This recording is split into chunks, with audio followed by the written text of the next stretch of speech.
Human mind, because it wants to fix one thing, it invents too many things. Because one fundamental ingredient is missing. Instead of getting to it, it tries to invent so many things. Various types of moralities, various ideas of virtue and sin. All these things have been invented by human mind just to fill that one slot which has not been filled, that is, to be in connection with the divine which is throbbing within us. Because that one thing is missing, we are trying to make it up with so many things.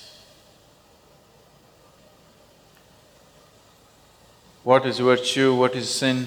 If you go about debating, I'm sure each individual have his own sense of what is virtue and what is sin. Of course, according to his convenience. No?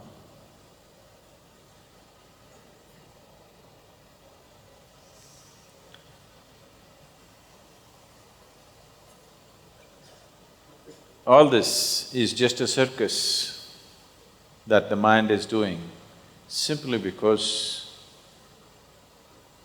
the conscious contact with that which is the basis of who you are has not been established.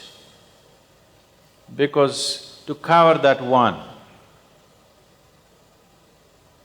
lacking, we have invented so many things.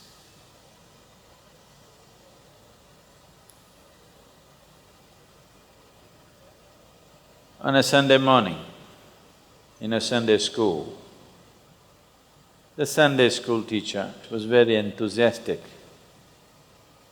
and he wanted the little tiny tots who were before him to get something that day. So he was talking about virtue. And then he said, "Today as I was coming to the church, I saw two people beating up a donkey very badly. I went and saved this donkey from the beating. What virtue is that?" So a little boy in the back row stood up and said, "Brotherly love."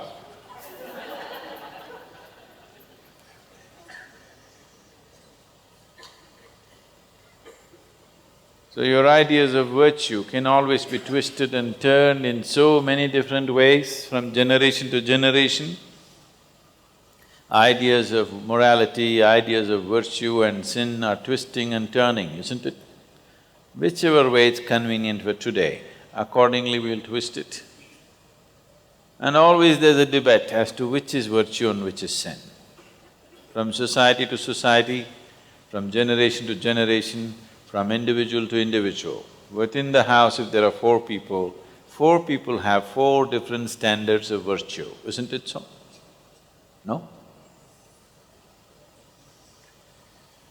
All this is just a cover-up job. Being moralistic means, to be in morality means you are in pretension of spirituality.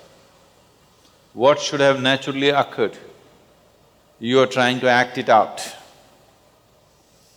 If you were a flower that blossomed, fragrance would naturally come.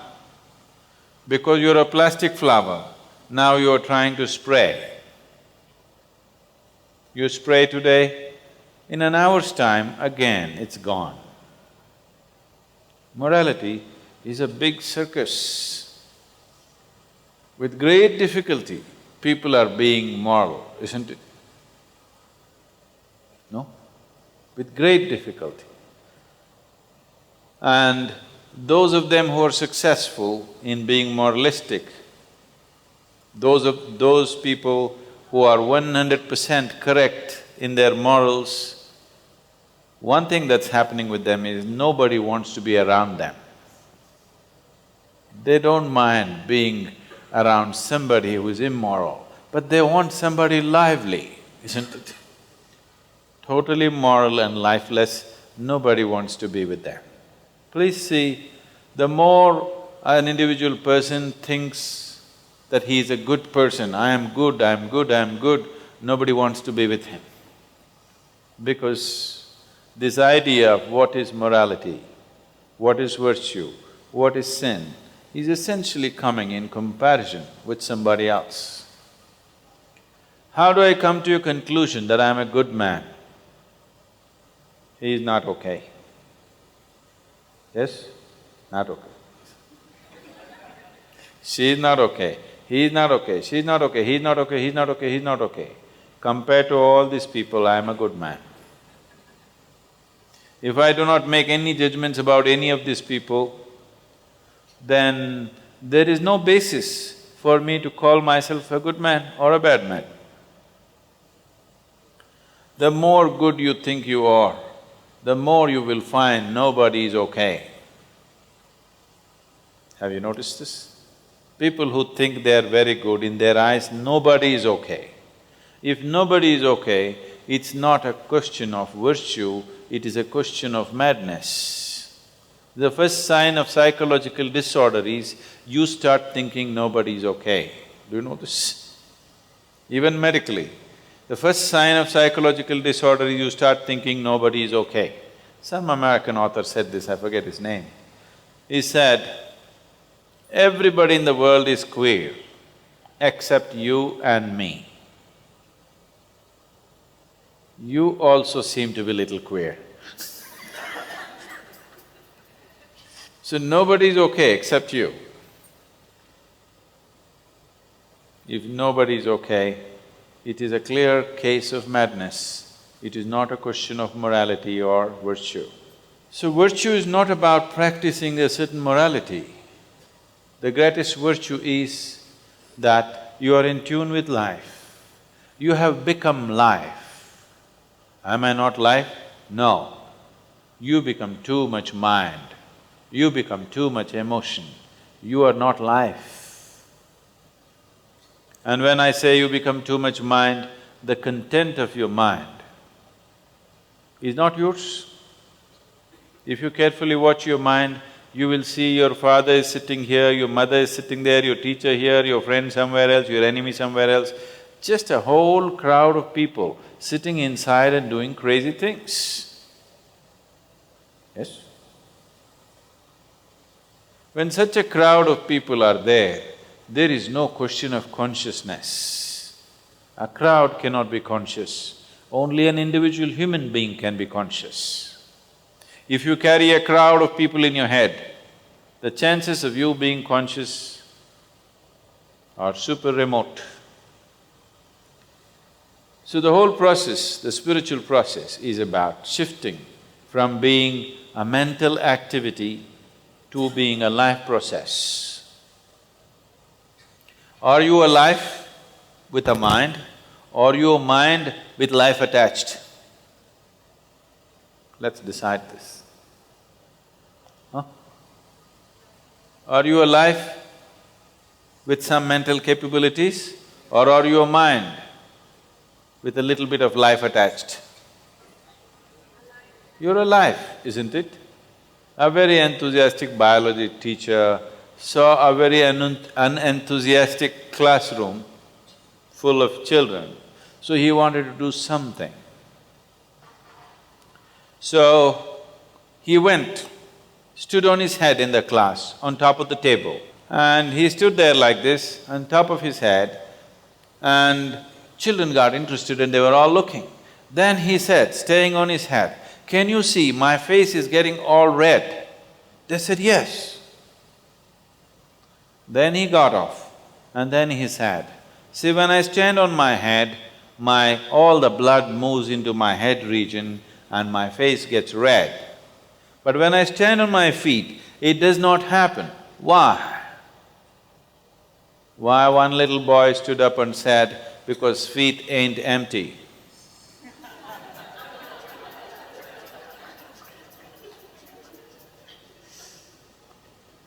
If you perceive things wrongly, upside down, you could be in deep trouble. I want you to understand, life can get poisoned simply because you have a wrong thought, or a wrong emotion, or a wrong idea, or a wrong philosophy for yourself. So how do you know a particular thought is wrong or right?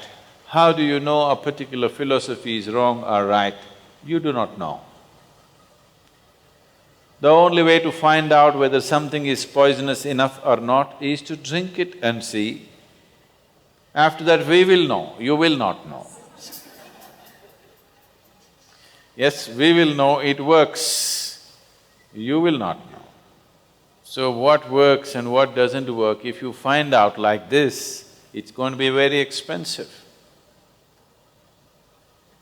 The best thing is to allow the intelligence of the life to function, not take in inputs from too many people and too many things. This life, is it a complete life by itself or is it a half a life? What do you think? Huh? Is it a complete life? Is it a complete life? Yes. But all the priests, pundits, teachers believe it is not a complete life. They think they have to fix you. The moment a child is born, everybody is trying to tell him what is good and what is bad. Because somewhere they believe essentially all children are born bad. Or they believe Creator has made a mistake and they're going to fix it. You think Creator has made a mistake with you? You think Creator has made a mistake with you and you need to fix it? No. You just have to become the way He intended, that's all. If you allow this life to function just the way He intended, everything is fine with this. Now you've gotten twisted out as your society expects you, or your own some stupid philosophy that you gathered from somebody. Just to throb here as life. Oh, is it enough if I'm just here as life, I may become immoral, I may kill this person, I may rob this person, I may do harm to this person. Yes, if you sit here just as a body, it is very much possible. The moment you get hungry, you may pounce on the person next to you and start eating him or her. Possible. If you sit here just as a body, it is possible. If you sit here just as a mind, it is very much possible, depending upon what kind of content you have taken into your mind, accordingly you may do so many things. But if you sit here and reverberate as just life, the question of harming another life will never occur to you. Nobody has to tell you, do not harm, do not do this, do not do that. Only if you're here as a body or as a mind, then somebody has to tell you, don't pounce on somebody. If you're here as a piece of life, if you throb as life, you will see, you will not need any morality, you will not need any teaching, you will not any need virtuous input into you. If you sit here, you're perfectly fine. What this life has to do, you will anyway do. What it should not do, you will anyway not do. And if you reverberate as a piece of life, you will clearly know that your life is not individual, it is connected with everything in the universe. There is no way you can miss that point. Only if you're too engaged in your head or too involved in your body, you will be a separate happening. If your involvement is with the life process, not with the physical process, not with the psychological process, if you're not identified too much with the physical process and the psychological process, if you're simply sitting here as a life process, you cannot miss the point that there are no borders for your life process. It is happening from everywhere.